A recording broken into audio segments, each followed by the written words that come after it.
This is the resuming of the story of part 2 of the apocalyptic times of televised Zion and the Watchmen. The Amariel family in the Sabbath year of 1869 were Howshua's great-great-great-grandfather, Samuel, of his father's house, and the great-great-father Charlie, who was the first in America in 1880, recorded black in America.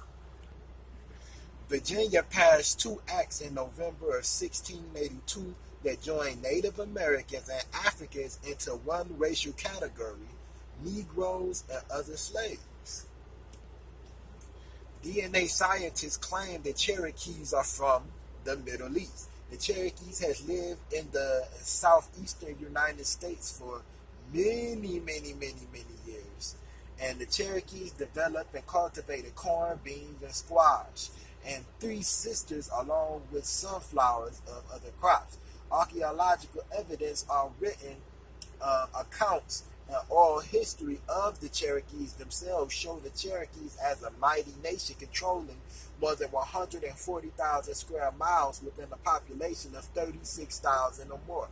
Often the townhouse stood on an earthly mound which grew with successive ceremonial rebuildings.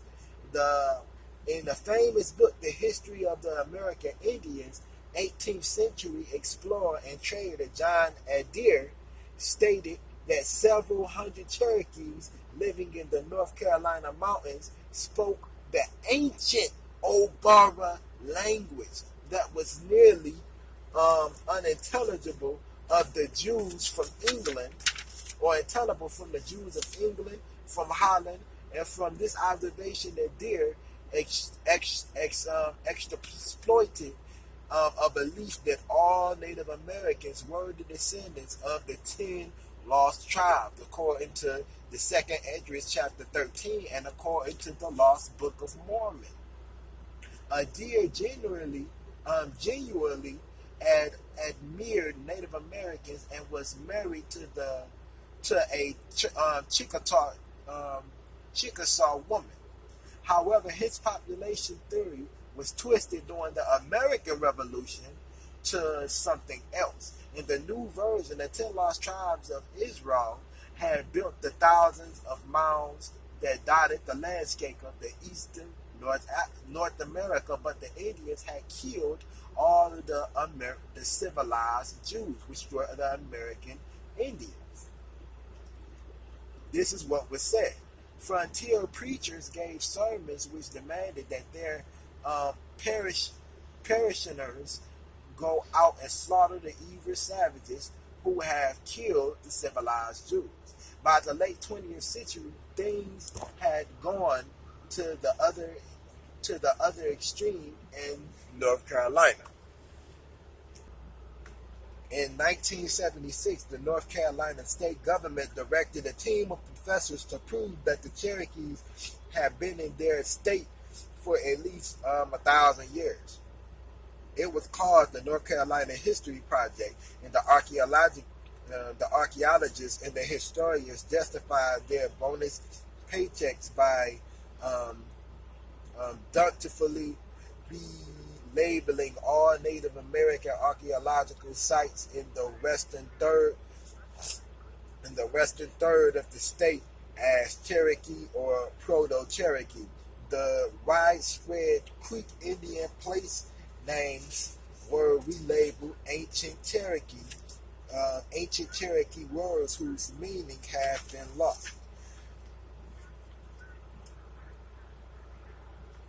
The term 5 civilized tribes derives from the colonial and the early federal period.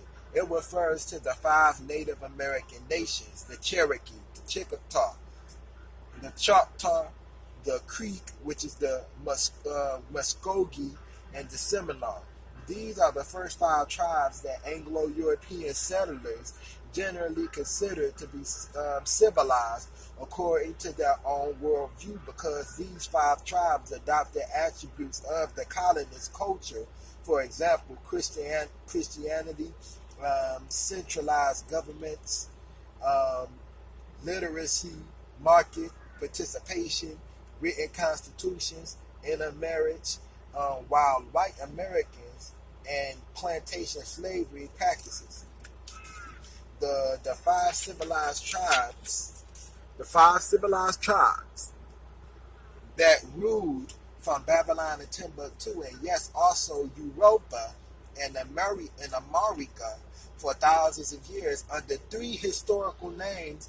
The five civilized tribes ruled before they had came to America, which were the Phoenicians, which were the Carthaginians, and lastly as the Moors, according to Psalms chapter 83, 1 through 8. Now, you had two branches of authority here in early America from those three historical names that were in control, according to the ancient Torah they had read that was formerly mentioned. You had the fez cap. You had the fez cap that the present day, modern day Moors wear, which who called themselves Beys, and which were the governors of the land enforcing laws of Yehweh Alah, which was the executive branch. And then you have what we often see as the Native American cap, which was more so the El, or the Cosmos lawgiver, which was the legislative branch early America during that time. These were two branches of authority that the ancient civilized tribes of the house of Israel had ruled over the nation with.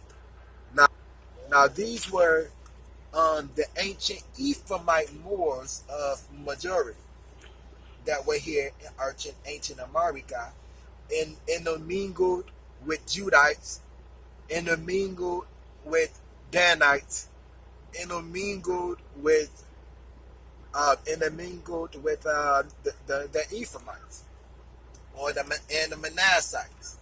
The majority of the Israelite tribes resided under the authority of the house of Joseph, which in turn was ruled by the tribe of Ephraim.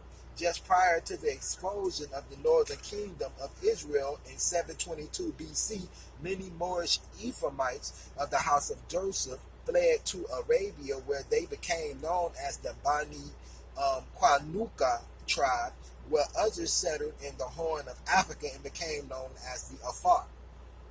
Some members of the Afar were more specifically referred to as the Danakil, meaning of the Israelite tribe of Dan. Many of the Moorish Ephraimites Afar continued to move westward, ultimately settling in Morocco or Marrakesh and the Mediterranean. Mauritania, and Mali. In North Africa, they became known as the Banu Ephraim, meaning the children of the tribe of Ephraim, while their tribe lands were known as the land of Ephraim, or Ephraimites. It is from this etymology that the Roman name Africa derived, which was also from Scipio Africanus. Also, there were many variants for the name Ephraim, which is Ephraim, such as the name specifically pronounced Afar, Ephraim, Ephraimidi,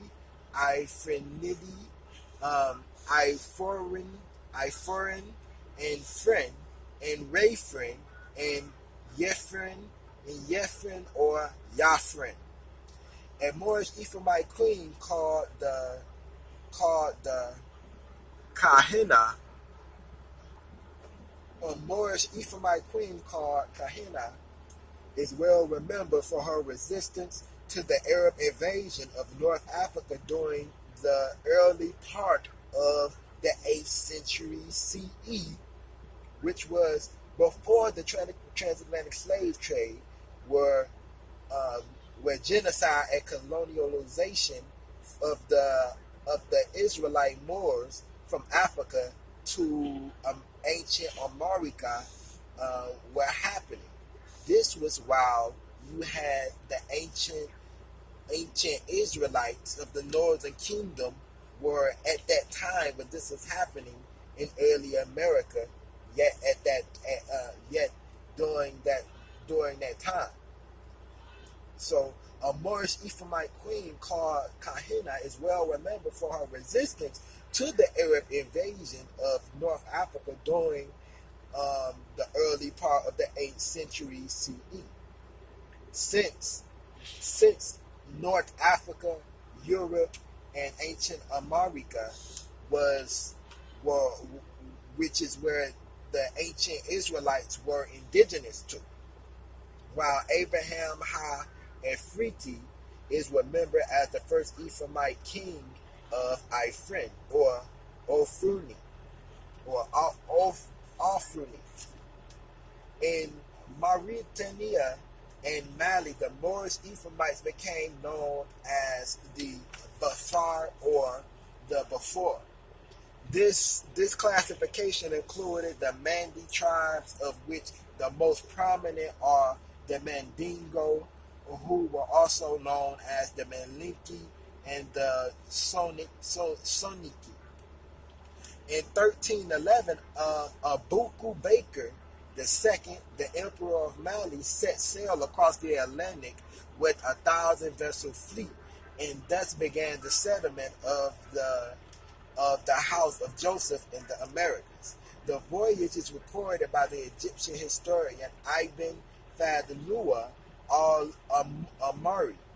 The Malian Ephraimites, or the Bahar or the Bafar, joined members of the Danite, such as the Nabuju and the Aparki, in populating the western lands which were promised to the children of Israel, recorded in the Book of Mormon. In the Americas, the Ephraimite Mandingo Moors divided into several tribes, which include the Mandan, Natik, and the Natiko. In this regard, a Moravian missionary visited the Natiko nation of Maryland's eastern shore to compile a vocabulary of their language, and found they were speaking pure African Mandingo. These are the same Ephraimites, and these are the same ancient northern of the northern kingdom of Israel, which still had carried the ancient Obara, not the modern Aramaic Hebrew that we know today. Some members of the Bafar, Crispus attacks a Moorish Natic was the first to be killed during the Boston Massacre. The Moorish Moors were also known as the original Black Cherokee, Choctaw, Chickasaw, Creek, and Seminole Indians. Some members of the Bafar or the Bafur Ephraimite Moors migrated from Mali and ultimately settled in Nigeria, where they became known as the Biafrans. The Moorish Ephraimite Biafrans became the leaders of the Igbo Israelite nation, which was symbolized by the wearing of the traditional red fez, which is customarily worn by the Igbo chiefs, and which is currently known as the Moorish Nation of Islam in its present day time. In 1993, an Igbo by the name of Chima from the Imo state in Nigeria petitioned the Israeli rabbinate for the recognition of the Igbo as members of the tribe of Ephraim. Rudolph Windsor, the author of From the book From Babylon to Timbuktu, writes about the Ephraimites of Mali and Morocco settling in the Yorubaland, where they became known to their neighbors as Imo Kwayam, meaning the strange people. This signifies, and this is telling the story of how there was a differentiation between the Israelites and the Hamites. The Israelites were from the seed of Shem, while the Hamites were the Africans, which had been there, or indigenous to that land, were from the seed of Ham. Again, you had the Yerubalim, where they became known to their neighbors as Emo Yom Kwayim, meaning the strange people. This is what the Israelites were called by the neighboring Hamite tribe, who was differentiated from the Israelite tribe that had came there, who had fled down into Africa in the first place from Israel during the time after Jesus' death, and after the time of the disciples and the dispersion of the gospel of the kingdom of Yeshua, the Messiah, who was to come again in this present day time. However, they refer to themselves as the Bani Ephraim. The majority of captives taken to the Americas during the transatlantic slave trade were descended from the greater Igbo nation of Biafra, and therefore were under the authority of the tribe of Ephraim and the house of Joseph. Both the descendants of the Ephraimite Moors were derived in the Americas before Columbus, and those who came during the slave trade are the inheritors of the western lands promised to the children of Israel, according to Sirach 7 and 137 in the Holy Quran. And we made the people who were deemed weak to inherit the eastern lands and the western ones, which we had blessed, and the good word of the Lord Yehweh Alah was fulfilled in the children of Israel, because they bore up sufferings patiently. Again, in the Quran, in chapter 7 and verse 137, the Quran, according to the Quran, the Israelites were deemed to inherit the eastern lands and the western lands, according to Sirach chapter 7, verse 137. Now, on this account, Lord Macaulay's address to the British Parliament on February the 2nd, 1835. This is what he wrote to the British Parliament on February the 2nd, 1835. Now, I traveled across the length. This was also, on a side note, a European of the house of Joseph. I have traveled across the length and breadth of Africa, and I have not seen one person who is a beggar, who is a thief. Such wealth I have seen in this country, and such high moral values, people of much caliber, that I do not think we will ever conquer this country unless we break the very backbone of this nation, which is her spiritual and her cultural heritage. And therefore I propose that we replace her old and ancient educational system, her culture, for if the Africans think that all that is foreign and English is good and greater than they own, they will lose their self-esteem, their native culture, and they will become what we want them, a truly dominated nation.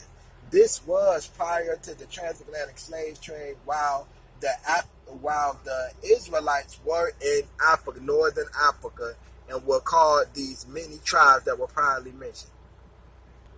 Now, this is the account of the root of the original Rabbinical Order and the teaching captains and Levites out of Tellerah Zion, and the 5 foundational chapters. The root of the Rabbinical Order, Chief Howshua stated with Chief Howshua Rabbi started with Sonfi, the son of our father Adam, Genesis chapter 5 verse 4, and 2nd Enoch chapter 23 verse 31. Because of his righteousness, he was given from Yahweh Allah an increase, or rabbi meaning increase, insight of things to come for the prophet as a profit of the people, to be as a prophet of the people. For without vision, he knew that the people would perish. After him was Onoch, and then Rusi, or Wasai, and then Milam, and then Seruch, and then Arusan. All the children of Seth. Nail was the first of the seers. They was called seers for their increased insight or vision. Of the children of Cain, the first seers of our fathers was Enoch the lawgiver. He was given 360 books, and then Methuselah, his son, became the first righteous priest appointed by the elders. The elders was the only governing body of the ancient ones, where all of the elder men became together to vote on all things. And this is during the time right after the Eden times, where descendants had sprouted. And this was the same exact time during ancient Sumer, which was called in the Bible, of that King James Charles Stewart translated, was called Shinar in the early chapters of Genesis, who built an altar at the place where Enoch, our father, had been taken, called Azuchin, later called Salem. Then Methuselah made Nir, the son of Lamech, his son, high priest in his stead, and Melchisedech, the son of Nir, the son of Lamech, became high priest in his stead, and was taken to Azuchin, and later returned to Azuchin, called Salem, at the time of Abraham, the prophet, our father, according to Genesis chapter 14, verse 18, and Genesis chapter 20, verse 7.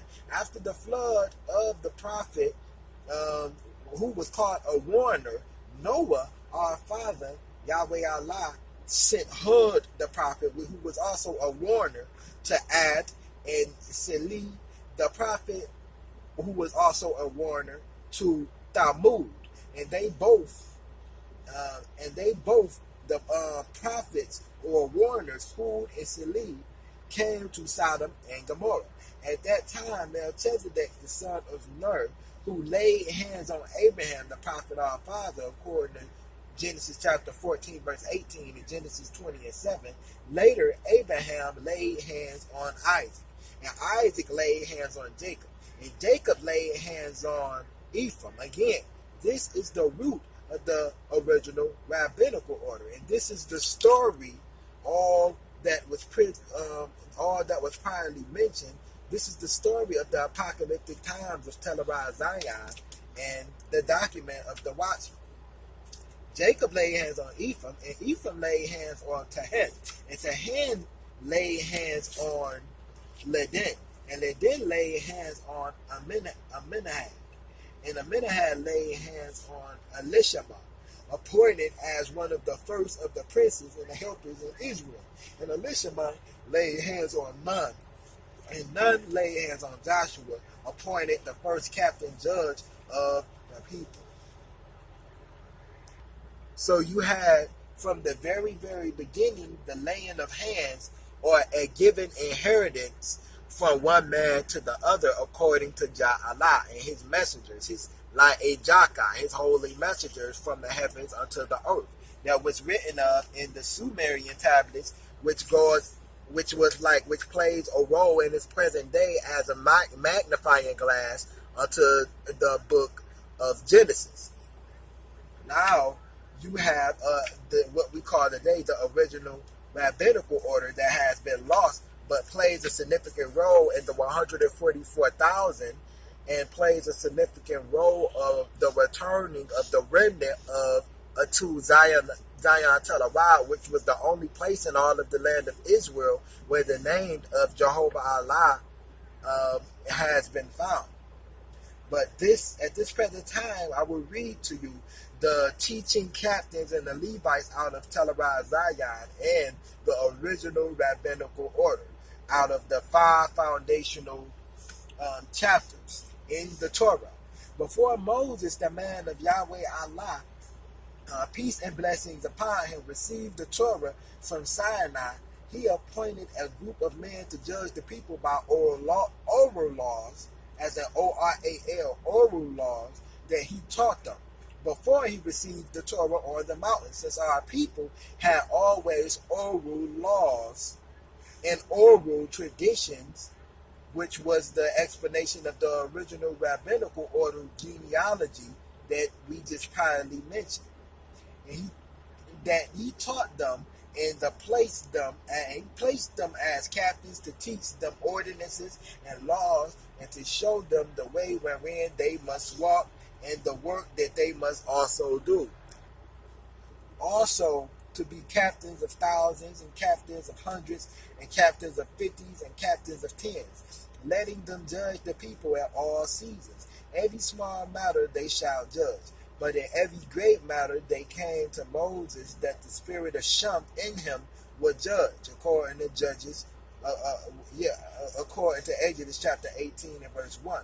When Jethro, the priest of Midian, Moses' father-in-law, heard of all that Allah had done for Moses, since he only knew the Most High as Allah and not Allah, and for Israel his people, and that Yahweh had brought Israel out of Egypt. Again, the specific names on the side note that I use is in this story to prove a specific point that most of our people always, before the Torah was given, knew the Most High as either Allah or El, or they knew the Most High as Yahweh. They hardly ever knew the Most High in his fullness of his name until after the Torah, which was Yahweh Allah, both Jehovah name and the Allah name together, which was talking about specifically the Most High specifically, not just Allah or Yahweh, but they always knew after the Torah was given that Yahweh Allah was one. Again, this is the story of the root of the original rabbinical order that I'm reading. And also, in Exodus chapter 18, the root of the in the book, in Exodus chapter 18 and verse 2, then Jethro, Moses' father-in-law, took Zipporah, Moses' wife, after he had sent her back, and her two sons, of which the name of the one was Gershom, for he said, I have been an alien in a strange land. He gave him that name because it was always a tradition to name our children according to that present time, or the significance of the present time in relation to Jehovah Allah, our God, of the nation of Israel, the sons of Jacob.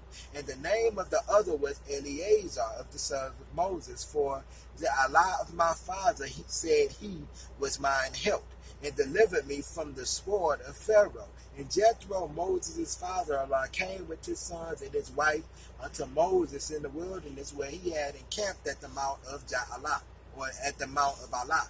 And he had said unto Moses, I, your father-in-law Jethro, come unto you, and unto your wife, and to your two sons with her. And Moses went out to meet his father-in-law, and did obeisance, and kissed him. And they asked each other of their welfare, and they came into the tent. And Moses told his father-in-law all that Yahweh had done unto Pharaoh and unto the Egyptians for Israel's sake, and all of the travail that had come upon them by the way, and how Yahweh delivered them. And Jethro rejoiced of all the goodness which Yahweh had done unto Israel, or to Israel, whom he had delivered out of the hand of the Egyptians. And Jethro said, blessed be the Yahweh, who has delivered you out of the hand of the Egyptians, and out of the hands of Pharaoh, who had delivered the people from under the hand of the Egyptians. Now I know that Yahweh is greater than all the Allah as. Again, I'm telling the story of the original root of the rabbinical order, and the inheritances that is given unto the patriarchal fathers in the very beginning. Now I know that Yahweh is greater than all the Allahs, and this is just in the story as written. Allah was an entity as the name of God, and Yahweh was all of the angels came in the name of Yahweh. So they knew of the Most High, but they didn't exactly know the Most High, but were walking by faith. And in the end, when the Torah was given from the mountain, they then knew Yahweh Allah, who the individual as a whole, who was the creator of the angels, who had come in the name of Yahweh, and the name and who was over the Most High, over the angels, and the Most High over man, who gave the covenant unto man. For in the thing wherein they dwelt proudly, he was above them. And Jethro, Moses' father-in-law, took a burnt offering and sacrifices for Allah. They didn't have the ordinances of the law at that time, which is what Moses was teaching the captains, which was oral laws, the traditional laws he was teaching them, which is how they knew still of the burnt offerings and the sacrifices, since they had read out of books, and of the original Rabbinical Order and the inheritances, which were before the giving of the law, which it came from this same specific bloodline that we read about of the original Rabbinical Order. And Aharon came, all of the elders of Israel, to eat bread with Moses' father-in-law before the people stood by Moses from the morning until the evening. And Moses' father-in-law saw all that the people saw that he did unto the people, and he said, "What is this thing that you do to the people?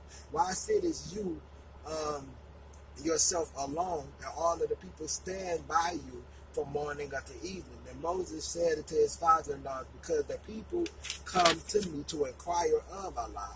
And the people, and to come to Moses was as you coming to Allah for the answer. When they have a matter, they come unto me, and I judge between one and another, and I do make them know the statutes of Allah and his laws. Moses judged for the people and taught them oral laws. And Moses' father-in-law said to them, "The thing that you do is not good. And you will surely wear away, both you and this people that is with you. For this is too heavy for you. You are not able to perform this yourself alone. But hearken now to my voice, and I will give you counsel, and Allah shall be with you. But be you for the people as Allah would, or a Godhead, that you may bring the causes of Allah, and you shall teach them ordinances and laws, and you shall show them the way wherein they must walk, and the work that they must do. Moreover, you shall provide out of all of the people able men, as such as fear Allah, men of truth, hating covetousness, and place them over them to be rulers of thousands, and captains of hundreds, and captains of 50s, and rulers of tens. Captains, not rulers, but these are the people the world called rabbis, because this world's meaning of the word is ruler or master. So they were called captains, which in that time were the rabbis over all of the tribes of Israel. Again, they was called captains, which were the rabbis, which this present modern world calls rabbi, meaning master or ruler. But the captains were the rabbis over the children of Israel of each tribe. And let them judge the people at all seasons, and it shall be that every great matter they shall bring unto you, but every small matter they shall judge. So shall it be easier for yourself, and they shall bear the burden with you. If you shall do this thing, Allah command you so. If you shall do this thing, and Allah commend you so, then you shall be able to endure, and all this people shall also go to their place in peace. So Moses hearkened unto the voice of his father-in-law, and did all that he had said. And Moses chose able men out of all Israel, and made them heads over the people, and rulers over thousands, and rulers over hundreds, and rulers over 50s, and rulers over 10. And they judged the people at all seasons. The hard causes they brought to Moses, but every small cause they judged themselves, being the captains and as the rabbis of over over thousands, over hundreds, and over tens, and over 50s. And Moses let his father-in-law depart, and he went his way into his own land. This was Jethro, the son. This is Jethro, the Midianite, Moses' father-in-law. Joshua now. Now Joshua, the son of Nun, the first chief rabbi, appointed as a captain, rabbi, and judge, was commanded to teach the people the Torah, the report, in the tabernacle of the congregation. The first synagogue where the elder judge, This is not the tabernacle of the testimony within the midst of the camp, according to Leviticus chapter 2, according to Leviticus chapters 2 through 12, or Numbers chapter 1, verses 48 through Numbers chapter 1, verses 30 through 48. This is not the tabernacle in the midst of the camp, but this was the tabernacle of the congregation, afar which was without the camp, or outside of the camp, for they would know Yehweh Alah in the tabernacle of the congregation, according to Exodus chapter 33, 7 through 11, and Numbers chapter 11, verses 16 through 54. Now concerning Exodus chapter 33, and Yahweh said to Moses, depart you and go up hence, and you go up here, and you and the people which you have brought up out of the land of Egypt, unto the land which I swore unto Abraham and unto Isaac and unto Jacob, saying, and to your seed will I give this land, and I will also send an angel before you, and I will drive out the Canaanites. These were Hamites, which were about to be mentioned. And I will drive out the Canaanite out of the land of Israel. Will drive out the Canaanite, the Amorite, the Hittite, and the Perizzite, and the Hivite, and the Jebusite. So a land flowing with milk and honey. For I will not go up in the midst for you. In the midst of you. For I will not go up in the midst of you. For you are a stiff-necked people, lest I consume you in the way. And the people heard these evil tidings, and they mourned. And no man did put on his ornaments. For Yahweh had said unto Moses, say unto the children of Israel, you are a stiff-necked people, and I will come up into the midst of you in a moment and consume you. Therefore now put off your ornaments from you, now that I may know what to do unto you. And the children of Israel stripped themselves of their ornaments by the mount of Horeb, and Moses took the tabernacle where he pitched it without the camp, or far off from the camp, and he called it the tabernacle of the congregation. This is the account of the tabernacle of the congregation that was outside of the camp, and the tabernacle of the testimony, which was in the midst of the camp. And it came to pass that everyone which saw Yahweh out of the tabernacle of the congregation, which was without the camp. And the first synagogue afar off from the camp, where people came to learn the written and the oral law. Now, and it came to pass when Moses went out unto the tabernacle, which is where the sons of Eleazar had dwelt, that all of the people rose up and stood every man at his tent door, and he looked after Moses, and he went and he looked after Moses until he was going into the tabernacle. And it came to pass, as Moses entered into the tabernacle, the cloudy pillar descended, and he stood at the door of the tabernacle, and Yahweh talked with Moses. And all of the people saw the cloudy pillar stand at the tabernacle door, and all of the people rose up and worshiped, every man at his tent door. And Yahweh spake unto Moses face to face, as a man speaketh unto his friend. And he turned again into the camp, but his servant Joshua the son of Nun, a young man, departed not out of the tabernacle. The chief rabbi was the young man Joshua, who departed not out of the tabernacle of the congregation from teaching the people. Exodus 33, verse 12. And Moses said unto the Yahweh, you say it's to unto me, bring up this people, and you have not let me know whom you will send with me. Yet you have said, I know you by name, and you have also found grace in my sight. Now therefore I pray you, if I have found grace in your sight, show me now your way, that I may know you, that I may find grace in your sight, and consider that this nation is your people. And he said, my presence shall go with you, and I will give you rest.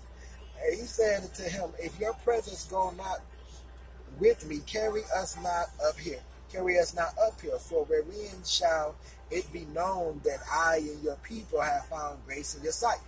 Is it not that you go as with us? So shall we be separated, I and your people, from all of the people that are upon the face of the earth. And Yahweh said unto Moses, I will do this thing also that you have spoken, for you have found grace in my sight, and I know you by name. And he said, I beseech you, show me your glory. And he said, I will make all my goodness to pass before you, and I will proclaim the name of Yahweh before you, and will be gracious to whom I will be gracious, and will show mercy on whom I will show mercy. And he said, you cannot see my face, for there shall no man see me and live. And Yahweh said, behold, there is a place by me, and you shall stand upon the rock. And it shall come to pass while my glory passes by, that I will put you in the cleft of the rock, and will cover you with my hand while I pass by. And I will take away my hand, and you shall see my back parts, but my face shall not be seen. These young men were selected from the host, from those that were faithful, and that feared Yehweh Alah, and hated profit, as in profit. Numbers chapter 31, 14 through 54. Later they became men of war, as in when we die, the saints that will come with the Messiah in that day, they became men of war who were servants upon the earth, and that knew Jah, or that knew not Allah, but knew him spiritually, as Yehweh Alah, fulfilling all those things that the true servant of Yehweh Alah will perform by the spiritual circumcision. Now, this is the account of Numbers chapter 2 in relations to the story of the apocalyptic times of Tedorah Zion, the watchman. And Yahweh spake unto Moses and unto Aaron, saying, every man of the children of Israel shall pent by his own standard with the ensign of his father's house. Afar off about the tabernacle of the congregation they shall pitch, and on the east side toward the rising of the sun shall they of the standard of the camp of Judah pitch throughout their armies. And Nashon, the son of Amminadab, shall be the captain of the children of Judah. And his host and those that were numbered of them were threescore and 14,600. And those that do pitch next to him shall be of the tribe of Issachar. And Nathaniel, the son of Zuar, shall be the captain of the children of Issachar. And his host and those that were numbered thereof were 54,400. And of the tribe of Zebulun, of Eliab, of Helon, shall be the captain of the children of Zebulun. And his host and those that were numbered thereof were 57,400.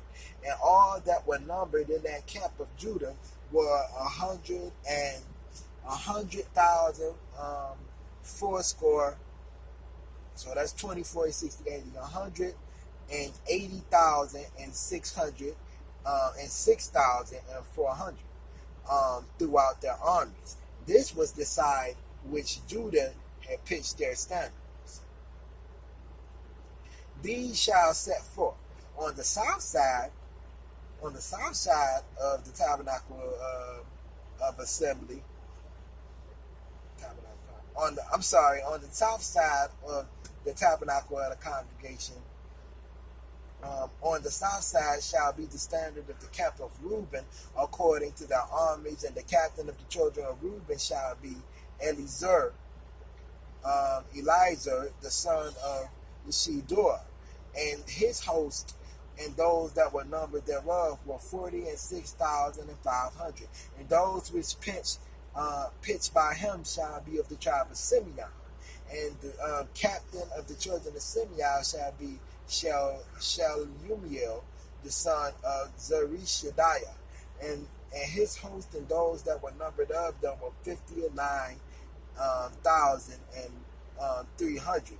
Then the tribe of Gad, and the captains of the sons of Gad shall be Eliasaph, the son of Reuel. And his host of those that were numbered of them were 45,650. All that were numbered in the camp of Reuben were 100,050 and 100, and 450 throughout their armies. And they shall set in the second rank. These were those of the second rank in the south. Now, then the tabernacle of the congregation shall set forward with the camp of the Levites in the midst of the camp, which the sons of Ithamar had enjoined themselves. As they encamped, so they set forward every man in his place by the standards. This is the testimony. This is the testimony concerning the story of the apocalyptic times, the Telerized Zion, and the watchman, which in the very beginning our people had set in camps around the tabernacle of the congregation. This was the second rank. Then the tabernacle of the congregation shall set forward with the camp of the Levites in the midst of the camp.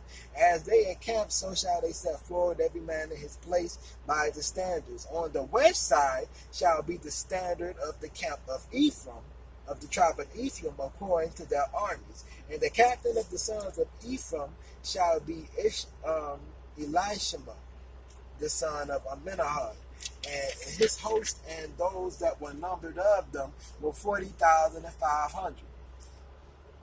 And by him shall be the tribe of Manasseh. The captain of the children of Manasseh shall be Gamaliel, and the son of Pedazur. And his host and those that were numbered of them were 32,200. And the tribe of Benjamin, the captain of the sons of Benjamin shall be Abidan, the son of Gideoni. And the host and those that were numbered of them were 35,400. And all that were numbered of the camp of Ephraim were 100,800, and 100,000 and 8,100 throughout their armies. This was on the west side of the camp of the tabernacle of the congregation, which was pitched outside of the camps when they had marched throughout the wilderness to receive their discipline from the Most High Yehweh Alah, in order that they may understand the wars, in order that they may stand the times, in order that they had received the teaching captains and the Levites out of the future Zion and Tel Arad, of the tabernacle of David, the city Zion, and of the Jebusite city which David had later took, which had not yet come at that time. But this was a preparation of the original Rabbinical Order, which was very, very, very back then establishment, which is the fulfillment which we are now in this present day in the midst of. And this is the 5 foundational chapters of the understanding of of Israel's captains, who were always the rabbis, and who were always later the men of war, who later also became the elders with the spirit of the ancient ones, the prophets, that went unto the tabernacle of the congregation picked outside the temple, which later had became the city of David, or Telerized Zion, where the people always went to mourn and to keep the feast days, while yet we had did our sacrifices in the temple, which Solomon had later came with. On the side note, The standard of the camp of Dan shall be on the north side by the armies of the tabernacle of the congregation, while wandering the wilderness. And the captain of the children of Dan shall be Ahiezar, the son of Amminishadai, and his host, and those that were numbered of them were 62,700. And those that encamped by him shall be the tribe of Asher, and the captain of the children of Asher shall be Pagiel, the son of Arad, and his host, and those that were numbered of them were 41,500. And the tribe of Naphtali, and the captain of the children of Naphtali shall be Ahura, the son of Enan, and of his host, and those that were numbered of him were 53,400. Now all those that were numbered of the camp of Dan were 100,050 and 7,600. Now they shall go hindmost with their standards, and these are which were numbered of the children of Israel by the house of their fathers. All those that numbered of the camp throughout their host were 600,300 and 550.